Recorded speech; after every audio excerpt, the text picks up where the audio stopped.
The Mississippi sun bled across the horizon like a wound that would not heal. The fields shimmered gold and red, the air heavy with the scent of cotton and sweat, and the ghosts of 1,000 whispered prayers. The mansion on the hill stood untouched by dust, its white pillars gleaming as if mocking the very people who built them. And somewhere beyond the rows of bending backs, among the moans of chains and cicadas, there was a boy named Ezekiel, silent as the grave, yet watching everything. They said he was born without a tongue, that God had marked him quiet for a reason. But the old women in the quarters swore otherwise. They said he had chosen not to speak. Ezekiel was only 9 when Master Hollis bought him from a trader who came down river from Natchez. The man called him good stock, strong for his age but strange. Didn't cry, didn't laugh, didn't scream when whipped. Just stood there, eyes steady, as if he had already seen all the pain the world could give. The other children whispered that he was cursed. The devil's own, one said. But Aunt Hattie, the midwife who helped birth half the quarters, saw something else. "That boy," she'd whisper, rocking by the fire, "ain't cursed. He's waiting." But before we continue this disturbing story, make sure you hit that like button, subscribe to the channel, and share this with someone who loves hidden stories. It helps bring more of these untold truths to light. Every plantation had its rhythm. The crack of the overseer's whip was the drum beat, the rustle of cotton was the melody, and the sighs of the workers made the song. Ezekiel learned that rhythm before he could count the stars. He worked beside men twice his size, hands raw, back burning under the sun, yet not a sound left his lips. When a field hand fell, he was the first to help. When the overseer shouted, he lowered his head, obedient, calm. But in his silence, there was something unsettling, something that made even cruel men uneasy. Master Hollis was not known for mercy. His plantation, Hollis Hall, spread over 400 acres of rich delta soil, and his pride was the mansion, a grand white beast of a house built by the very hands it enslaved. He had a wife, Eleanor, and 2 daughters, Margaret and Rose. To the outside world, Hollis was a gentleman, charming, educated, a man who read his Bible every Sunday. But behind the doors of that house, the devil wore his face. One night, long after the work bell had rung and the quarters lay quiet, a scream split the darkness. It came from the big house. No one dared move, no one dared breathe. Then, the scream stopped, choked short like a candle blown out. The next morning, Miss Eleanor's face was covered in a silk veil at breakfast. An accident, they said. But Aunt Hattie looked at Ezekiel, who was scrubbing the veranda floor, and saw him pause, just for a second. His eyes lifted to the mansion windows, and something cold flickered in them. Time moved the way it always did in those days, slow, cruel, without mercy. The seasons changed, the fields grew, and the children became old before they reached manhood. Ezekiel grew tall and broad-shouldered, his silence now a legend across the county. Overseers came and went, each trying to break him, to hear even one sound, one cry, one word, anything. They failed everyone. One even drove a heated iron near his hand, sneering, "Maybe fire'll make you talk." Ezekiel didn't move. He didn't flinch. He just looked at the man, and in that look was a promise. By the time he turned 20, Ezekiel had become something of a ghost story whispered among the workers. Some said he could hear the thoughts of men, that his silence was how he listened to the souls around him. Others said the devil himself had taken his voice. But for Ezekiel, silence was power. It was how he survived. Miss Rose, the youngest daughter of Master Hollis, took a strange liking to him. She was 16, curious and bored of the world she lived in. She'd sneak down to the quarters sometimes, barefoot, whispering secrets to the girls and asking questions she shouldn't. When she saw Ezekiel working alone in the stable one evening, she approached him. "Why don't you speak?" she asked softly. Ezekiel didn't answer. She laughed nervously, brushing a strand of blonde hair from her face. "Can you not? Or do you just choose not to?" Still nothing. "Father says you're not right in the head. I think you're just different." Her voice trembled, unsure whether it was fear or fascination.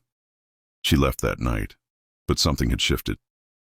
She began to watch him more closely after that, sometimes from her window, sometimes from the garden. Ezekiel pretended not to notice, but he did. He noticed everything. The years that followed were marked by drought and desperation. Cotton yields fell. The price of slaves rose. Master Hollis grew meaner. His temper, once hidden behind charm, now roared like a storm. The lash fell more often. Food grew scarce, and whispers began to spread that the old man had debts in Vicksburg, big ones.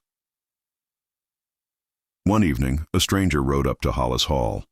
A man in a long black coat, hat pulled low, his voice like gravel. He brought papers, contracts it seemed, and they spoke in the study for hours. The next day, 2 families from the quarters were sold south. Children screaming, mothers clawing at the dirt as the wagons rolled away. Ezekiel stood still as stone, watching the dust rise behind them. That night, while the rest of the quarters mourned, Aunt Hattie sat outside her cabin, smoking from a corncob pipe. Ezekiel stood beside her, silent as ever. She didn't look up when she spoke. "You keepin' all that inside, boy? It'll eat you alive." He didn't move. "God sees.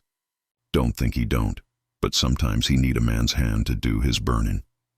Ezekiel looked toward the mansion, glowing faintly in the moonlight, and for the first time, his jaw clenched. As winter came, strange things began to happen around Hollis Hall. A barn caught fire in the night, burning down to its frame. Tools went missing. Livestock were found dead, poisoned, though no one could say how. The overseer blamed the slaves, whipped 3 men near to death. But still, the misfortunes continued. The fields themselves seemed cursed. Miss Eleanor fell ill soon after. The doctor called it fever, but Aunt Hattie whispered that it was something darker. She said the sins of Hollis blood were catching up. Miss Rose, pale and frightened, stopped coming down to the quarters, but she still watched from her window. And sometimes, just before dawn, she thought she saw Ezekiel walking near the mansion's edge, his figure outlined in the fog, moving like a shadow with purpose. There was one man, though, who watched Ezekiel closer than anyone, the overseer, Jonah Pike, a cruel, sharp-faced man who enjoyed breaking people more than training them. He'd come from Georgia, carrying scars of his own kind, violence carved into his skin and heart. Pike was convinced Ezekiel was behind the unrest, though he had no proof. One morning, after another fire, he decided to make one. They dragged Ezekiel from the stable, tied him to a post, and Pike raised the whip. The air cracked. Flesh split. The others watched, terrified, but Ezekiel never screamed. Not once. After the 10th lash, Pike leaned close and hissed, "You ain't a man! You a beast, and beasts don't talk." Ezekiel's eyes met his. No rage, no tears. Just a calm so deep it chilled the men watching. That night, Pike didn't sleep. He kept seeing those eyes in the dark. He drank himself blind, cursing the boy's silence, until he stumbled into the yard to relieve himself. That's when he saw it, the faint glow near the cotton sheds. He ran closer, shouting, "Flames! Another fire!" But before he could sound the alarm, something moved behind him. A shadow, swift and silent. The last thing he saw was the glint of metal, and then the world went black. By morning, the overseer's body was found face down in the mud, throat cut clean. The air was thick with fear.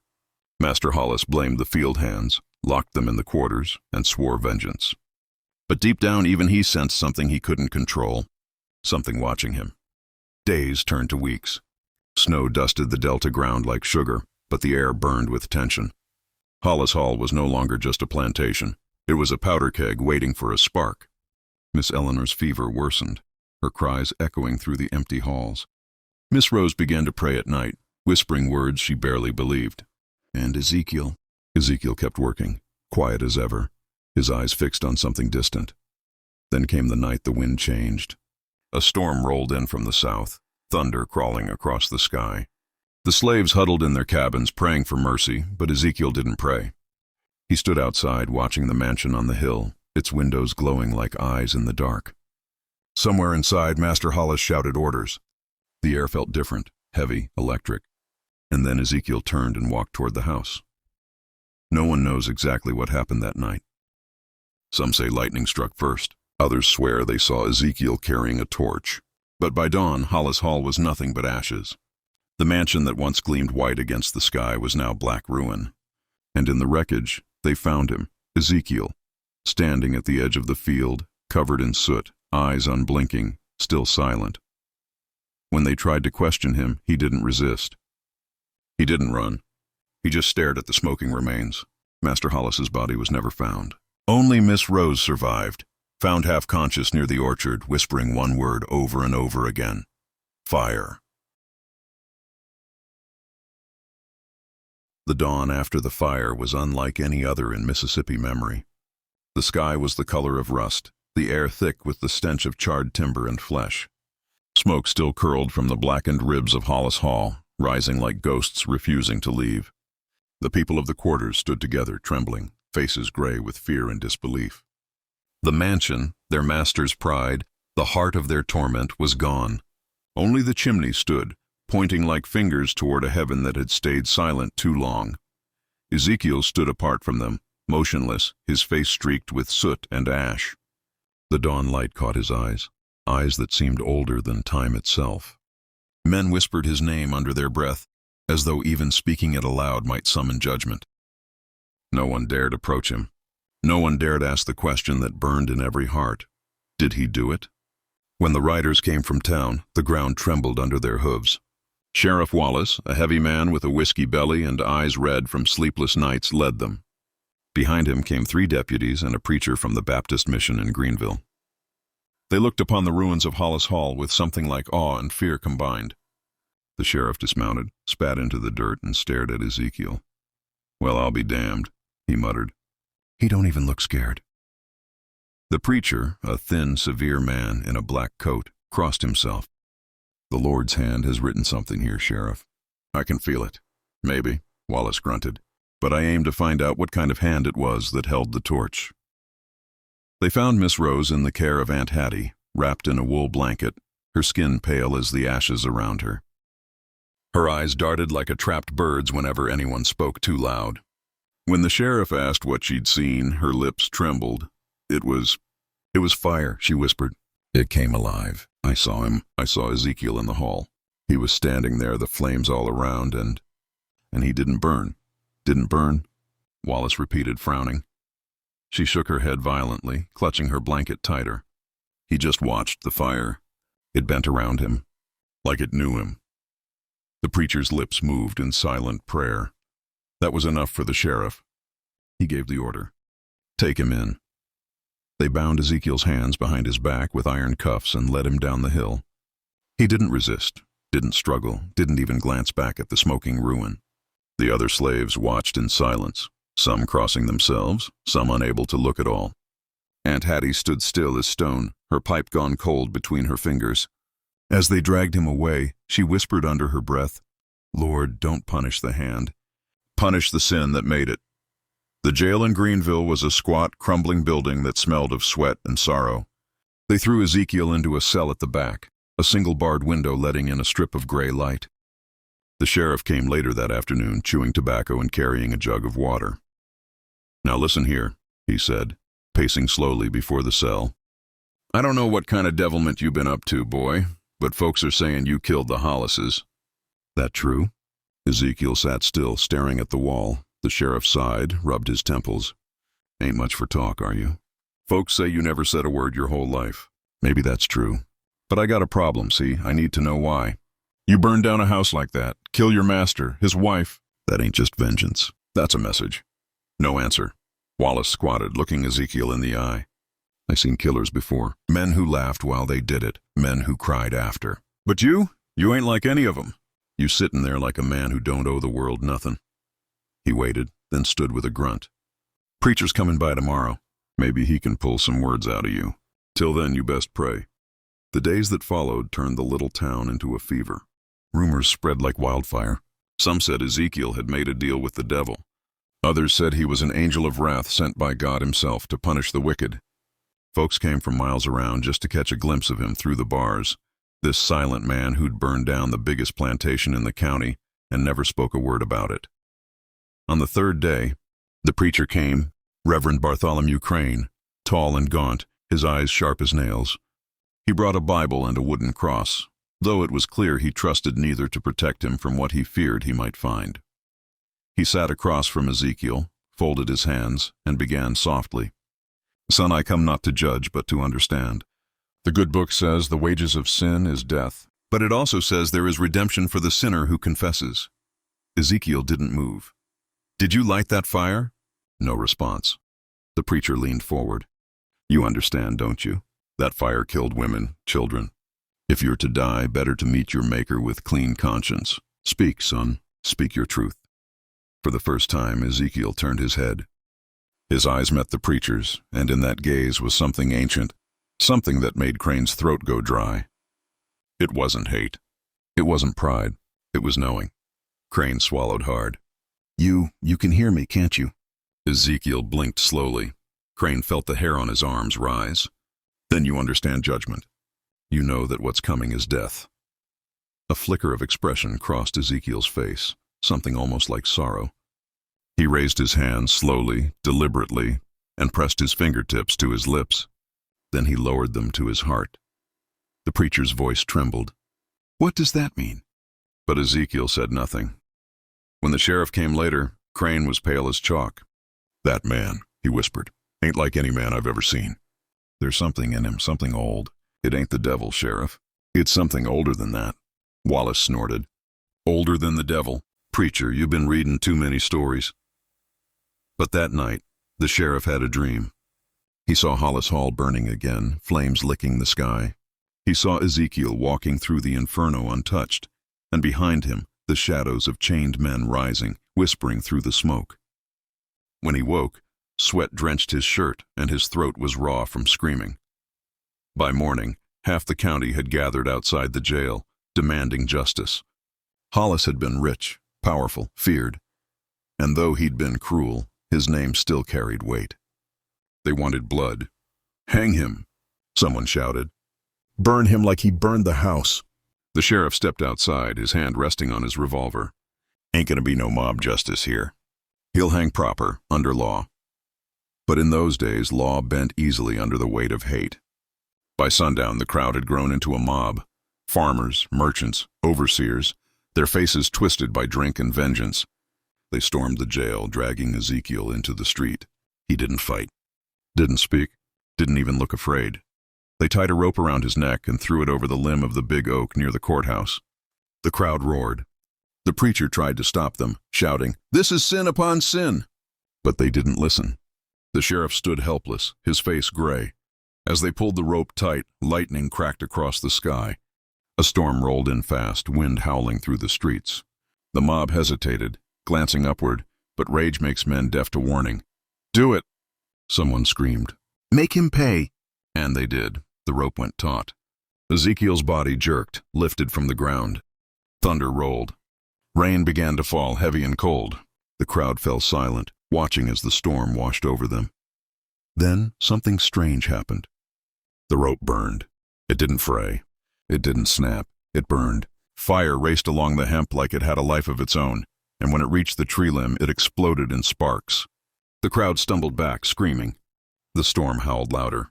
The oak ignited, flames twisting upward into the rain. When the light faded, Ezekiel's body was gone. The sheriff swore to his dying day that he saw it with his own eyes, that the flames took him, whole, and left nothing behind but ash. The preacher, shaking and weeping, fell to his knees. "Judgment has come," he whispered, "and we brought it on ourselves." The fire from that night burned through the town square, taking 3 buildings before the rain finally smothered it. When dawn came, only embers remained, and a single footprint in the soot, bare, pointing west. Over the weeks that followed, strange stories spread across the Mississippi Delta. Farmers swore their barns caught fire if they mistreated a slave. A preacher in Vicksburg claimed a man with eyes like coal appeared in his dreams, warning him to repent. And one night, a trader passing through the swamp near Greenville saw a figure standing in the reeds, smoke rising faintly from his skin. He said the man didn't move or speak, just watched him until dawn. Aunt Hattie heard the stories too. She'd moved north after the fire, living in a small shack near the river. Sometimes, when the wind blew just right, she'd light a candle and speak softly into the dark. "Ezekiel," she'd whisper, "you done what needed doing. But Lord, I hope you find peace." No one ever found his body. No grave, no bones. Just whispers. Years later, Miss Rose, older now, hair streaked with gray, returned to what was once Hollis Hall. The land had gone wild. Vines crawled over the ruins and the fields lay empty. She walked among the ashes until she found a piece of charred wood shaped like a cross. Kneeling, she placed it in the dirt and bowed her head. "I'm sorry," she murmured. "For all of it, I should have done more." A wind stirred the ashes around her, soft and slow, and for just a heartbeat she thought she heard something, a breath, a whisper, faint as smoke. Her eyes filled with tears. "Is that you?" The whisper came again, a single sound carried by the wind. "Hush." She closed her eyes and smiled through the tears. The years rolled on like the muddy waters of the Mississippi, slow, thick, and full of memory. By the time the war drums began to echo across the South, Hollis Hall was already a story the wind told. Children whispered it beside their hearths. Soldiers muttered it in the dark. "The Silent One," they called him. The man who burned his chains. In 1863, when the Union armies pushed deep into the Delta, an old woman named Hattie was living by the river, her eyes milked white with age. She heard the cannon fire from far away and smiled a bitter smile. "It's startin' again," she whispered. "The burnin' ain't done yet."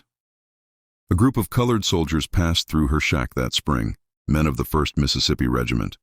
They wore blue coats and pride, the first of their kind to fight for freedom. Among them was a boy named Samuel, barely 20, who stopped when he saw the old woman on her porch. "You Miss Hattie?" he asked. She nodded, tapping her pipe against the rail. "That's what they've been calling me the last 40 years. They say you knew him, the one who burned the house." Hattie's mouth twisted into something between a smile and a sigh. "Knew him? Boy, I watched that child grow. Never said a word, but the Lord was shouting in his heart the whole time." Samuel leaned forward, eyes wide. "So it's true? He really walked through fire?" "True as breath," she said softly. "But you listen, son. Fire don't just burn wood.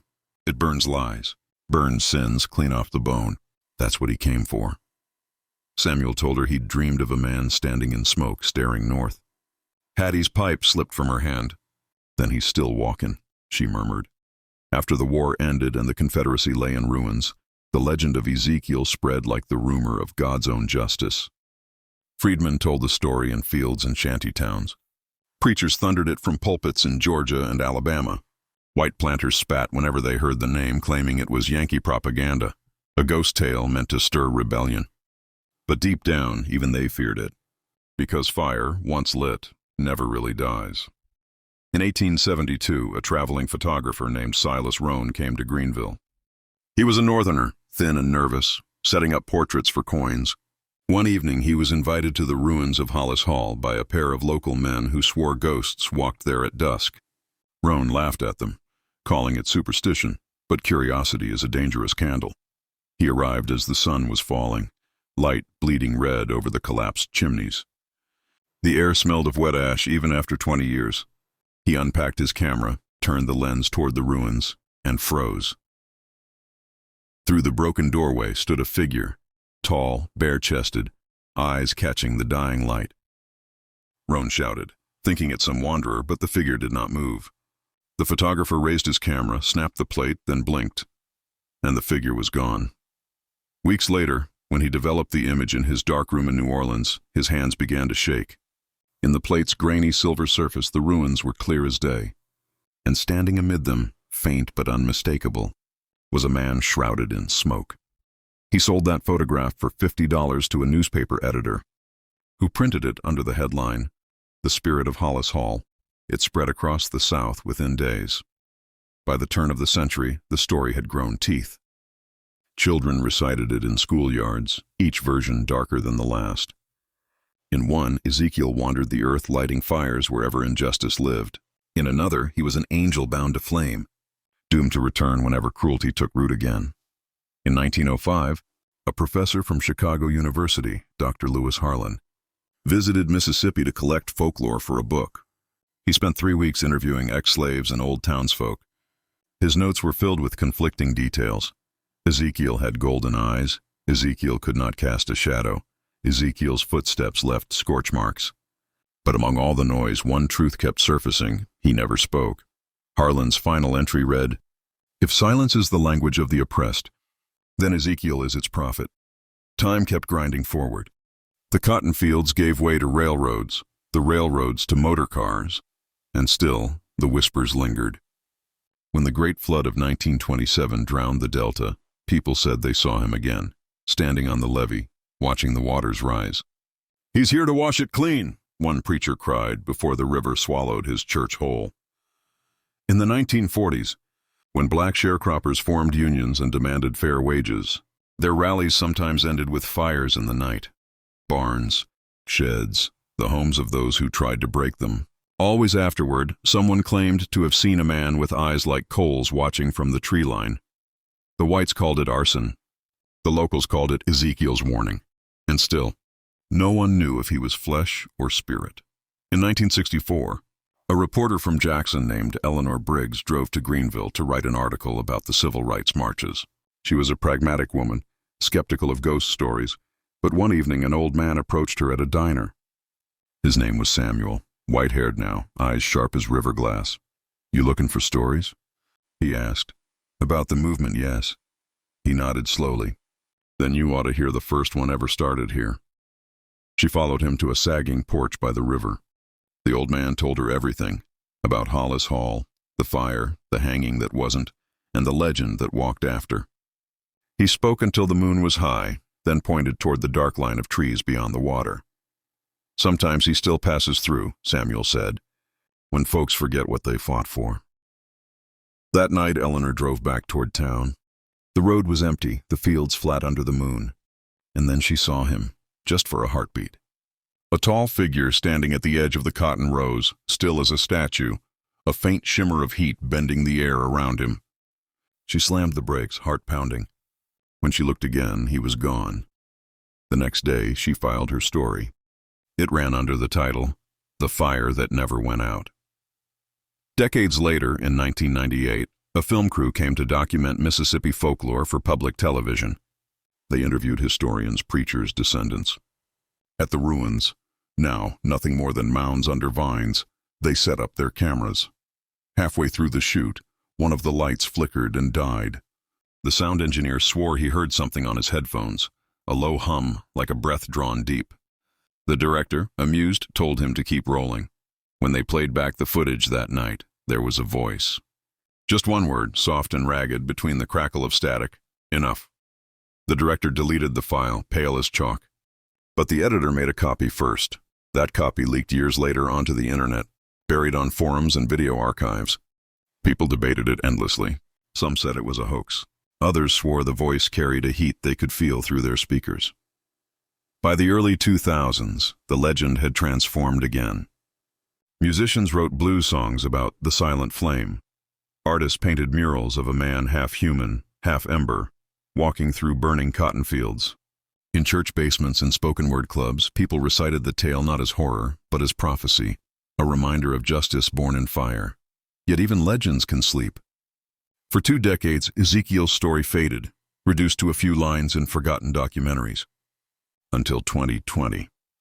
That summer, the Delta burned again, this time with protests, anger, and the weight of centuries pressing on the streets.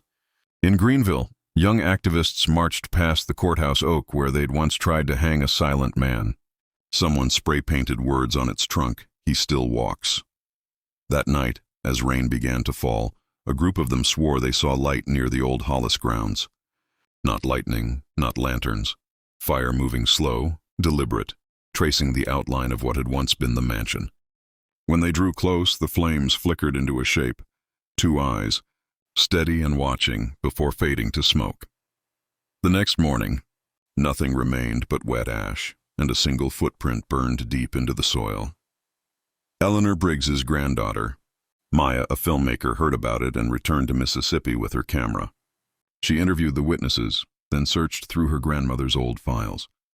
Inside a yellowed envelope, she found a photograph clipped to a handwritten note. The photo showed Hollis Hall in ruins.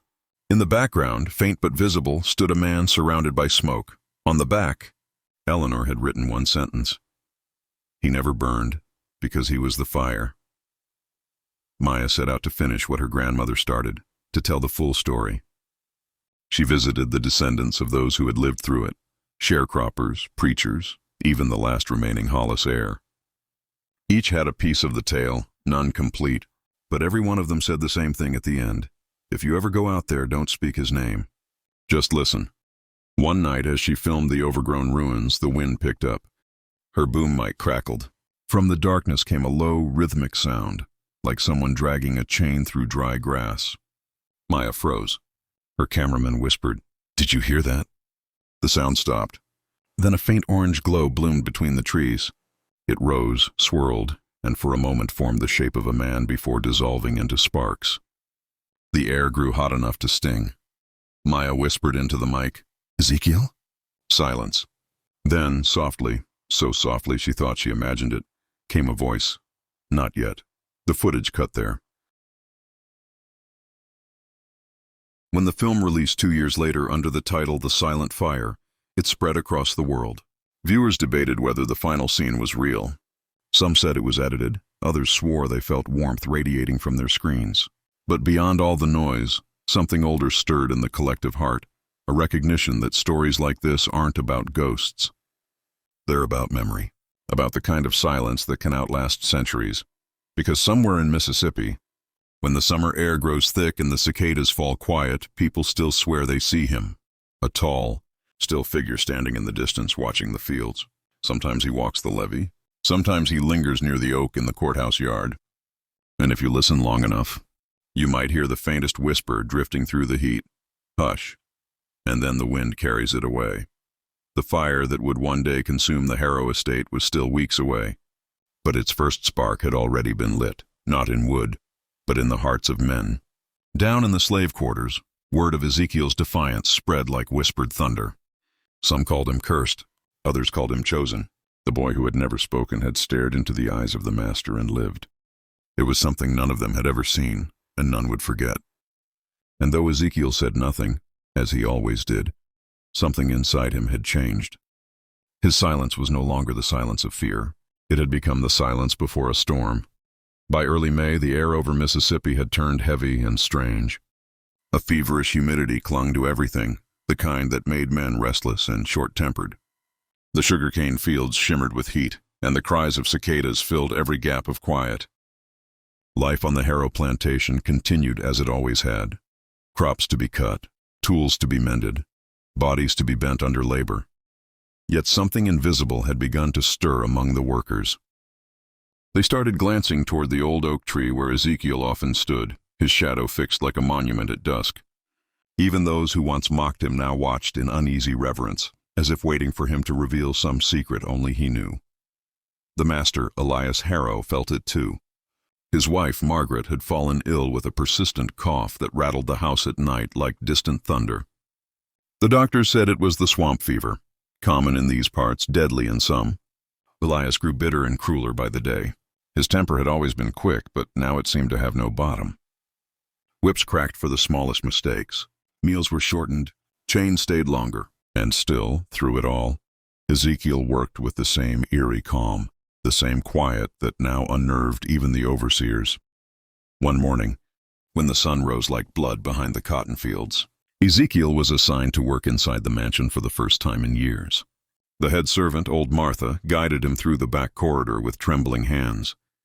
"Don't look at him, don't look at her," she whispered, referring to the master and his wife. "You hear me, child? Just do what you're told and keep your head down." Ezekiel nodded once, wordless as ever. But as he entered the house, the air changed. The polished floors reflected candlelight like water. Every step creaked with ghosts of laughter and cruelty. It was a place of beauty built on pain, and Ezekiel could feel every drop of it. Margaret Harrow lay in her bed upstairs, pale as parchment. Her breathing came shallow, her lips cracked and dry. She turned her head when Ezekiel entered, her eyes flickering with recognition, or perhaps with guilt.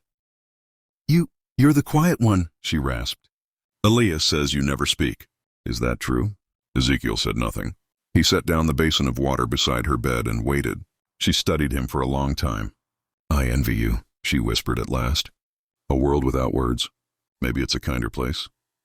Her hand trembled as she reached for the bowl. Ezekiel gently helped her, his face unreadable. That night, when Ezekiel returned to the quarters, he found Ruth sitting outside by the fire pit. The flames danced against her face, lighting the defiance in her eyes. "They say she's dying," she murmured, not looking at him. "The mistress. Maybe that's the start of something." Ezekiel lowered himself beside her, silent. "You know what they call you now?" Ruth continued. "They call you the quiet flame. They say God took your voice so he could speak through your eyes." She turned toward him, her gaze fierce. "If that's true, Ezekiel, then he's saying something loud." Days passed. Margaret's condition worsened.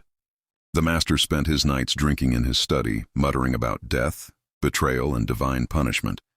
Rumors spread that he had struck one of his own men near the river. The overseers began to whisper behind his back. The plantation, once so perfectly controlled, now trembled under invisible weight.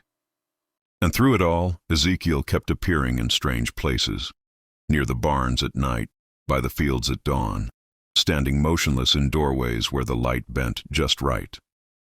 Some swore they saw him praying to the moon. Others swore he was talking to no one, lips moving without sound. Then came the night of the thunderstorm. The sky split open with rage. Wind tore through the cane fields, bending them like desperate hands. Ezekiel stood beneath the old oak tree, rain streaming down his face, eyes lifted toward the mansion's tall windows glowing faintly in the dark. Inside, Elias Harrow stumbled drunkenly through the halls, his boots echoing like gunfire. Margaret had stopped breathing hours ago. Her body lay still beneath white sheets. When the lightning flashed, for one brief instant, Ezekiel saw his reflection in the mansion's window, a dark, silent shape surrounded by the storm. And in that moment something broke inside him. The silence that had been his shield now became a weapon.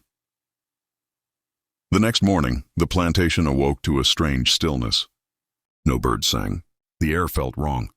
Ezekiel did not appear at roll call. The overseer cursed and sent 2 men to find him.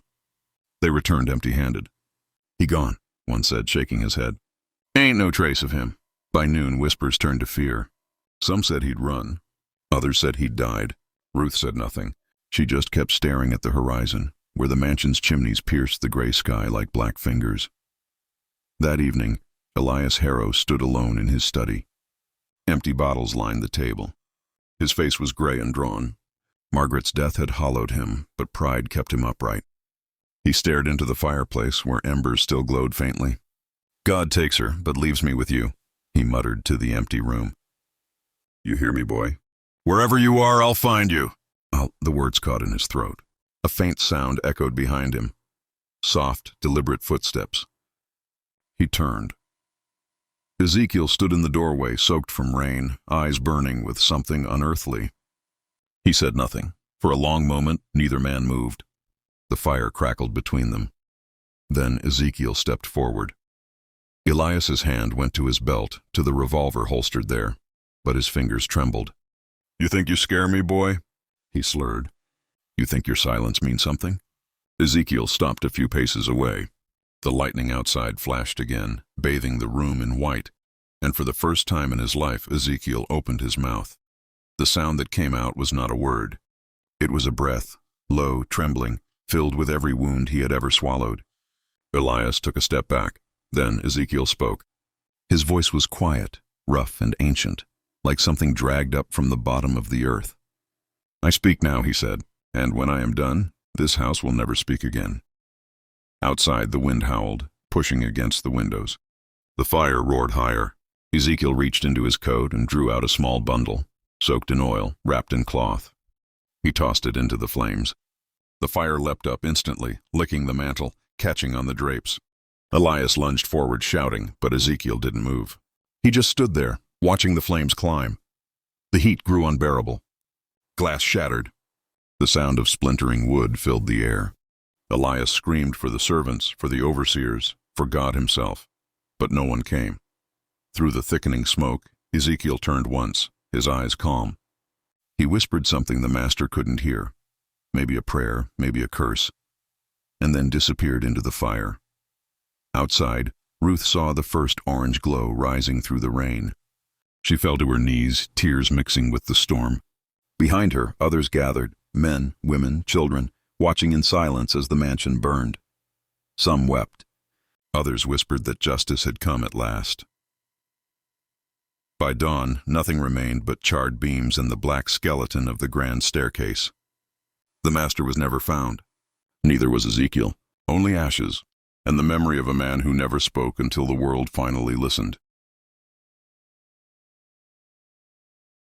The mansion had burned through the night like the wrath of heaven itself. When morning broke, smoke still drifted from the blackened ruins, rising into the pale Mississippi sky like a soul set free. The air was thick with the stench of wet ashes and scorched timber, a haunting perfume of endings.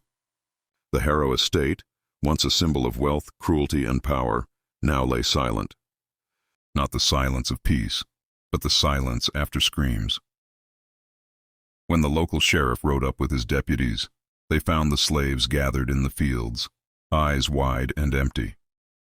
No one spoke of what had happened, not even Ruth. She stood apart from the others, her face streaked with soot, her hands trembling as she clutched the cross she'd carved from cane wood years ago. The sheriff, a broad man with a belly full of whiskey and suspicion, demanded answers. "Who did this?" he barked. "Who burned Harrow's house?" No one replied. The air itself seemed to hold its breath. He turned to the overseer, Mr. Dalton, a gaunt man with burn marks on his arm and terror still in his eyes. Dalton spat into the dirt. "It was him," he said finally. "The mute. The one called Ezekiel. I saw him. Stood right there, in the fire, like the devil himself." The sheriff squinted at the smoldering ruins. "You sure?" Dalton nodded. "Ain't never been surer of nothing in my life." By noon, word had spread to every corner of the county. The Harrow mansion was gone, and the silent slave had done it. Men on horseback came from nearby plantations, rifles slung across their backs, ready to hunt the demon who had dared to strike back. But no matter how far they searched, through the fields, into the swamps, along the river, they found nothing. Not a footprint, not a bone, not even the shadow of a man. It was as if Ezekiel had vanished into the smoke. For the slaves, that absence became legend. Some said he'd burned with the master, that he chose to die in the fire he'd set free. Others swore he'd walked through the flames untouched, his voice now belonging to the wind. Ruth, though she spoke little, believed the latter. She said that sometimes, late at night, she could hear him, a faint whisper carried across the cane fields, a sound like breath over coals. The sheriff ordered the ruins to be searched. Beneath what was once the grand staircase, they found the remains of a man clutching a pistol, bones charred black, skull shattered from heat. They said it was Elias Harrow. The report claimed he'd perished trying to fight the blaze, a good man undone by tragedy. No one mentioned his cruelty, or the countless souls he'd broken in life. History would remember him as a victim. But memory, the memory of those who had lived beneath his whip, remembered otherwise. Weeks passed. The Harrow land, once fertile, turned strange. The soil refused to yield. Crops withered before they reached full height. Livestock fell ill for no reason. Even the river that bordered the fields seemed darker, slower. The new owner, a man named Jacob Bird, came from Natchez to take over what was left. He rebuilt the barns, repaired the fences, and tried to restore order. But at night, his workers whispered of lights flickering near the ruins, of footsteps echoing when no one was there, of a voice, soft, low, and wordless, humming through the trees. One night, Ruth was summoned to the new master's house. Bird wanted to question her about the fire, about Ezekiel. She went calm and composed, though her heart trembled beneath her chest. Bird poured himself a drink and gestured for her to sit. "You knew him, didn't you?" he asked. "The quiet one," Ruth nodded. "We all did. What was he like?" Bird asked. "What kind of man burns his master alive?" Ruth looked at the amber liquid in his glass, the reflection of the candlelight flickering inside it. "The kind of man," she said softly, "who'd already been burned 1,000 times before that night." Bird frowned. "You talk like he was some kind of saint." "No," she said, her eyes meeting his. "Not a saint. Just a man who finally remembered he was one." Bird said nothing more. After she left, he sat alone, staring at the glass in his hand. The wind outside shifted, and for a moment he thought he heard a sound, a whisper like a sigh through the walls. He turned, but there was no one there. The years moved on, as they always do. The war came and went. The old plantations fell one by one, their empires of cruelty crumbling to dust. The Harrow estate was never rebuilt. The land was sold, divided, forgotten. The locals began to avoid the area altogether. They said it was cursed, that the ground itself still held the memory of fire. But sometimes travelers would pass through and swear they saw him. A tall, dark figure standing by the oak tree, silent and still, his eyes catching the moonlight just so. Some said it was only shadow. Others swore it was Ezekiel himself, waiting, watching, guarding something the world was never meant to forget. One such traveler was a Union soldier named Thomas Gray, who wandered through the region after the war. His journal, found decades later, contained a single entry dated September 12, 1866. Came upon the ruins of what the locals call Harrow Place. There is nothing left but bones of wood and stone. Yet as I stood near the old oak, I heard it, faint behind me, a man's voice whispering low. Could not make out the words, but it chilled me to the bone. Turned around. No one there. The wind carried the smell of smoke. It felt as if someone was still standing beside me. Time continued to bury the truth under layers of dirt and myth. Children grew up hearing tales of Ezekiel the Silent, the man who never spoke until the day he set his voice free in flame. And to some he was a ghost, to others an angel of vengeance. But to those who understood, those who carried the memory of what had been done, he was something else entirely, a reminder, a voice for all those who had none. In the decades that followed, people said the fields where he once worked grew strange flowers, white blossoms that bloomed only in the dark, smelling faintly of smoke. They called them Ezekiel's breath, and every few years, when lightning struck too close, when the night felt too heavy, the ruins of Harrow Mansion would glow faintly, as if remembering the fire that once freed 1,000 silenced screams. Ruth lived long enough to see freedom come. But she never left the land. She built a small shack near the edge of the river and tended a garden there. When asked why she stayed, she would smile and say, "Because someone's got to remember where it all burned down." On her final night, when she was old and frail, she asked her daughter to take her to the oak tree, the same one where Ezekiel had once stood, staring at the mansion through the rain. They sat together beneath it, the night air cool and still.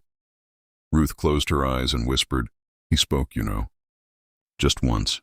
And when he did, the world finally heard." The wind rose gently, moving through the leaves like a sigh. Her daughter swore she heard a second whisper, soft, deep, carried from somewhere beyond the dark. It said only one word, "Free." And then the night went silent again. Time, they say, erases all things. It dulls the pain, softens the memory, smooths the rough edges of the past until it fits neatly into the pages of history. But there are some stories that time cannot touch, stories carved not into stone, but into the bones of the earth itself. The story of Ezekiel the Silent was one of them. Nearly half a century after the fire in the spring of 1901, a man named Reverend Samuel Clark came to Mississippi to preach about redemption and rebuilding. The Civil War was long over, yet the South still bled quietly beneath its polite manners and broken promises. He had heard whispers of a place once called the Harrow Plantation, a cursed patch of land where no crops would grow and no bird would sing. He didn't believe in curses, at least not then. But curiosity has a way of drawing even holy men into haunted places. The road to the ruins was overgrown, choked by vines and wild cane. The sun hung low, orange and heavy in the sky. As Clark walked, he saw pieces of the old world still clinging to life. A rusted chain buried half in the dirt, the stone base of what might have been a gate, the twisted shape of iron that could once have been a bell. The forest had reclaimed the land, yet something about it felt awake. When he reached the clearing, he saw the remains of the mansion at last. Charred brick, blackened pillars, a staircase that led nowhere. The old oak still stood nearby, gnarled and strong, its roots splitting the soil like the fingers of a buried giant. The Reverend removed his hat and stood in silence. There was a weight in the air, not evil exactly, but heavy, purposeful, like a presence waiting to be acknowledged. He knelt and began to pray. "Lord," he whispered, "if this ground holds sorrow, let me free it. If it holds sin, let me cleanse it." A wind rose suddenly, sharp and cold. The leaves rustled, the air thickened, and then he heard it, faint but clear, the sound of a man's voice humming low, mournful, and ancient. Clark froze. The melody was unlike anything he'd ever heard, more pain than song, more memory than sound. It carried through the trees, circling him, filling his lungs with heat. He turned, and for a heartbeat he saw him. A tall figure standing by the ruins, framed by sunlight and shadow. Barefoot, head bowed. The face, calm, dark, unreadable. Ezekiel. The Reverend blinked, and the figure was gone. Only the wind remained. He rose slowly, shaken to his core. "Who are you?" he whispered to the air. "What do you want?" The answer came not as words, but as a feeling, a deep, rumbling echo inside his chest. Remember. That night, the Reverend returned to his small church in Jackson and wrote until dawn. He filled 30 pages describing what he'd seen, what he'd felt. A story of a man born into chains who never spoke a word until the night he burned his master's house to the ground. He titled the account "The Fire That Spoke." The manuscript would never be published. It was found years later among his belongings, water damaged, the ink faded, but the words still legible. Generations passed. The land changed hands again and again. Eventually, the Harrow grounds became part of a small, forgotten county park. The ruins were fenced off, labeled Historical Site, 1853 fire. Few people visited. Fewer still knew the truth. But those who did, old families, descendants of the enslaved, told their children that if you came there on a humid summer night and stood by the oak tree in silence, you might hear him too. Some claimed the air still smelled faintly of smoke when the moon was full. Others said the wind carried words you couldn't quite understand, whispers that felt like both warning and forgiveness. The park rangers laughed it off as superstition. But every now and then, a visitor would come running from the ruins, pale and trembling, swearing they'd seen a shadow move where no shadow should be. In 1923, a writer from New Orleans named Grace Delaney came across Reverend Clark's manuscript in a local archive. She was known for her essays on faith and history, but something in the Reverend's words haunted her. She traveled to Mississippi to see the place for herself. By then, little remained but rubble and weeds. Yet as she stood before the oak tree, notebook in hand, she wrote a single line that would later appear in her book, Ghosts of the South. The fire may have died, but its silence still speaks. And what it says is older than freedom. Her essay was read in schools for a time, though the name Ezekiel soon disappeared from the official histories. America was not yet ready to remember him as he truly was. Not a villain, not a ghost, but a man who used his silence as a weapon and his fire as a voice. 100 years later, in the early 2000s, archaeologists uncovered what they believed were the remains of the original slave quarters. Among the debris, they found a small iron tag, the kind used to identify enslaved workers. It was bent nearly in half as if crushed by unimaginable force. The name on it, though nearly worn away, was still visible. Ezekiel. The artifact was sent to a museum in Jackson, where it sits today, behind glass, under soft light. Thousands walk past it every year, most without stopping. To them, it's just a fragment of a forgotten time.